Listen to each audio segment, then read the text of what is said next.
Elizabeth was younger, in her early 2s, we just started to have some questions about her language development, and then ultimately at the end of first grade, she was diagnosed as on the autism spectrum from mild to moderate. He was born a happy, chunky, healthy little boy, but being a former teacher, I think there was times I was noticing certain milestones weren't exactly being hit at the appropriate times.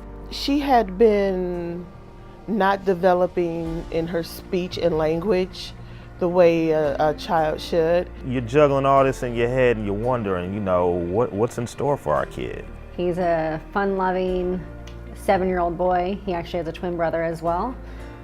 He's just your typical 7-year-old with just a few challenges in life. So from the time she was young, actually 3, my sister-in-law approached me and said, I think Abigail has Asperger's. And I said, no, there's no way. So around the age of 5, I tried homeschooling Abigail in kindergarten, and it was an absolute disaster. We were talking to just people that we know that were educators. What does this mean for her academically? Do we need to put her in a special school? Can she go to regular school? She said, well, Julie Billiart is an excellent school.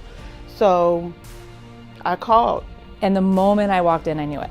It was like I finally exhaled this breath that I didn't know I'd been holding. The first thing I noticed about Julie Billiard School when I walked in was, oh my word, this place is so quiet.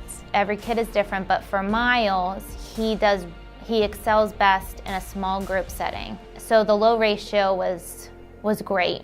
When you're in the public school setting, they teach you one way only. JB, they teach how your child needs to learn. These are not just regular teachers. They are exceptional.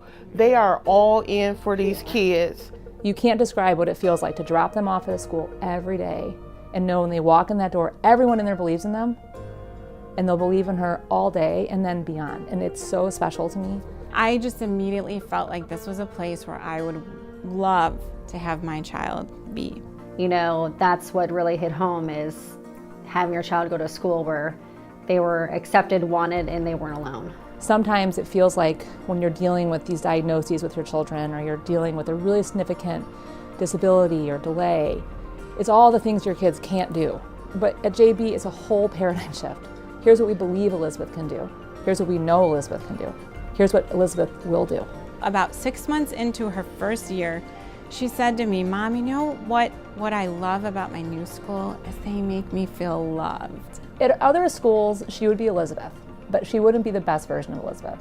And here she is, and that means a lot to me. I can't really say enough how much of a community it is. I guess when we were out there looking for schools, we didn't know we needed a village for our kids. He wants to come here, he wants to be at Julie Billiart. I don't even think, I'm 100% sure that because everyone in this building believes in Elizabeth, she believes in herself. There definitely is hope, and there definitely is an answer to what's going on with you. So yeah, if you have a question, this is definitely the first place to come to, I would say. It's so hard, but this place makes it like I believe I can do it.